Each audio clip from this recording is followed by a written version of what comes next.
জাতির উদ্দেশ্যে প্রথম ভাষণে প্রধান উপদেষ্টা ড ইউনূস অন্তর্বর্তী সরকারের নানা কর্মপরিকল্পনা নিয়ে একটি ধারণা দেন। এই ভাষণে ড ইউনূস বলেন, বিপ্লবী ছাত্রজনতা জাতির এক ক্রান্তিলগ্নে আমাকে এক গুরুদায়িত্ব অর্পণ করেছে। তারা নতুন এক বাংলাদেশ গড়তে চায়। নতুন প্রজন্মের এই গভীর আকাঙ্ক্ষাকে বাস্তবে রূপ দেওয়ার সংগ্রামে আমি একজন সহযোদ্ধা হিসেবে তাদের সঙ্গে যোগ দিয়েছি। দেশের সব বয়সের, সব পেশার, মতের, সব ধর্মের সবাইকে বিনা দ্বিধায় এই সংগ্রামে যোগ দেওয়ার আহ্বান জানাচ্ছি। তিনি বলেন, লাখ লাখ শহীদের রক্তের বিনিময়ে, লাখ লাখ মা বোনের আত্মত্যাগের বিনিময়ে যে বাংলাদেশ আমরা পেয়েছিলাম তা ফ্যাসিবাদ এবং স্বৈরাচারের হাতে ধ্বংস হয়ে গেছে। মানুষের এগিয়ে যাওয়ার পথে সব ধরনের প্রতিবন্ধকতা তৈরি করে স্বৈরাচার তার নিজের, পরিবারের ও দলের কিছু মানুষের হাতে দেশের মালিকানা তুলে নিয়েছে। কিন্তু এই দ্বারপ্রান্তে দাঁড়িয়েই আমাদের গড়তে হবে স্বপ্নের বাংলাদেশ।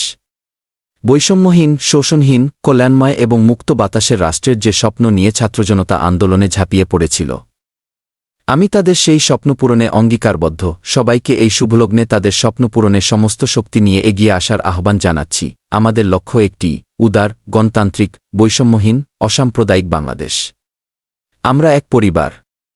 বর্তমান সরকারের দায়িত্ব গ্রহণ করার মাত্র 2 সপ্তাহ শেষ হল উল্লেখ করে ড ইউনূস বলেন, কর্মযাত্রার প্রথম পর্যায়ে রাষ্ট্র সংস্কারের কাজে আপনাদের কাছ থেকে যে সমর্থন পাচ্ছি সেজন্য আন্তরিক ধন্যবাদ। আমরা অনুধাবন করছি যে আমাদের কাছে আপনাদের প্রত্যাশা অনেক। এ প্রত্যাশা পূরণে আমরা বদ্ধপরিকর।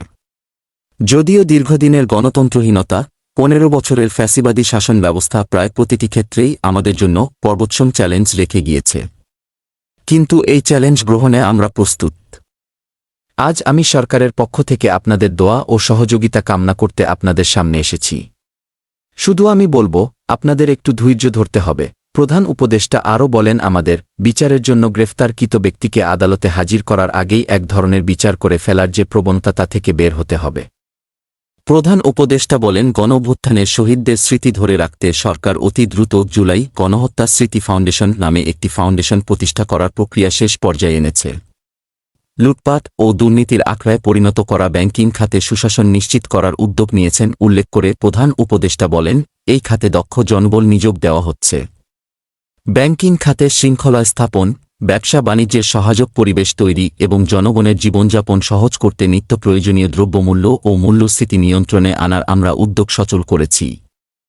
বিচার বিভাগকে দুর্নীতি ও দলীয় বিচার বিভাগ প্রভাবমুক্ত করতে কার্যক্রম শুরু হয়েছে জানিয়ে তিনি বলেন, ফ্যাসিবাদী সরকারের বিচার বহির্ভূত হত্যাকাণ্ড, গুম, খুন, অপহরণ এবং আয়নাঘরের মতো চরম ঘৃণ্য সব অপকর্মের ন্যায় বিচার নিশ্চিত করা হবে।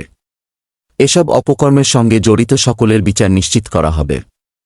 তালিকা প্রস্তুত করে মিথ্যা মামলা প্রত্যাহার করা হবে।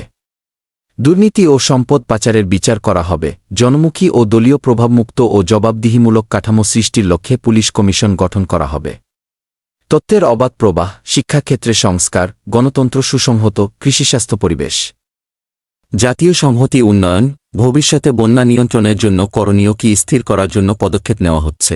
দেশরক্ষা বাহিনী, পুলিশ বাহিনী ও অন্যান্য সব বাহিনীকে নির্দেশ দিয়েছি, তারা তাদের মধ্যে যারা হত্যাকাণ্ড, গুম, খুন বা শারীরিক, মানসিক অত্যাচারে সরাসরি জড়িত তাদের চিহ্নিত করে বিচারের ব্যবস্থা করতে। যারা গুম হয়েছে, হত্যার শিকার হয়েছে, তাদের তালিকা প্রস্তুত করতে হবে এবং আইনশৃঙ্খলা বাহিনীকে তাদের ওপর জনগণের সম্পূর্ণ আস্থা ফিরিয়ে আনতে সকল পদক্ষেপ গ্রহণ করতে নির্দেশ দিয়েছি। গত 15 বছরের দুর্নীতি, অর্থপাচার ও জনস্বার্থবিরোধী চুক্তি স্বাক্ষর, প্রকল্পের নামে লুটপাট ইত্যাদি তথ্য নিয়ে একটি শ্বেতপত্র প্রণয়নের জন্য ইতোমধ্যে একটি কমিটি গঠন করা হয়েছে। এই তথ্য জানিয়ে ড ইউনূস বলেন, আমি বিভিন্ন দেশের রাষ্ট্রদূত এবং দাতা সংস্থার প্রতিনিধিদের সঙ্গে বৈঠক করেছি এবং করে যাচ্ছি। ছাত্রজনতার গণঅভ্যুত্থানের পর দেশ গঠনের জন্য সব প্রকার আর্থিক ও অন্যান্য সহযোগিতার জন্য তাদের অনুরোধ জানাচ্ছি। তারা এ ব্যাপারে আগ্রহ দেখাচ্ছেন। ড ইউনূস বলেন, সারা দেশ ঘুষের মহাসমুদ্রে নিমজ্জিত। কিভাবে ঘুষ থেকে আমরা মুক্ত হতে পারি তার জন্য আমাদের পরামর্শ দিন।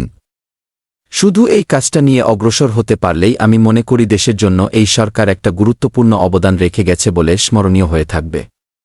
এ ব্যাপারে আমি আমার সর্বশক্তি নিয়োজিত করব। নির্বাচন কবে হবে সেটা সম্পূর্ণ রাজনৈতিক সিদ্ধান্ত। প্রধান উপদেষ্টা বলেন, একটা বিষয়ে সবাই জানতে আগ্রহী, কখন আমাদের সরকার বিদায় নেবে। এটার জবাব আপনাদের হাতে। কখন আপনারা আমাদের বিদায় দেবেন? আমরা কেউ দেশ শাসনের মানুষ নই। আমাদের নিজ নিজ পেশায় আমরা আনন্দ পাই। দেশের সংকটকালে ছাত্রদের আহ্বানে আমরা এই দায়িত্ব গ্রহণ করেছি। আমরা সমস্ত শক্তি দিয়ে এই দায়িত্ব পালন করব। আমাদের উপদেষ্টামণ্ডলীও এই লক্ষ্যে উদ্বুদ্ধ হয়ে সবাই মিলে একটা টিম হিসেবে কাজ করে যাচ্ছে। কখন নির্বাচন হবে সেটা সম্পূর্ণ রাজনৈতিক সিদ্ধান্ত, আমাদের সিদ্ধান্ত নয়। ২-৫ আগস্ট গত রবিবার সন্ধ্যা ৭:৩০ তিনি এই ভাষণ শুরু করেন। অন্তর্বর্তী সরকারের নানা কর্মপরিকল্পনা নিয়ে তিনি একটি ধারণা দেন এই ভাষণে।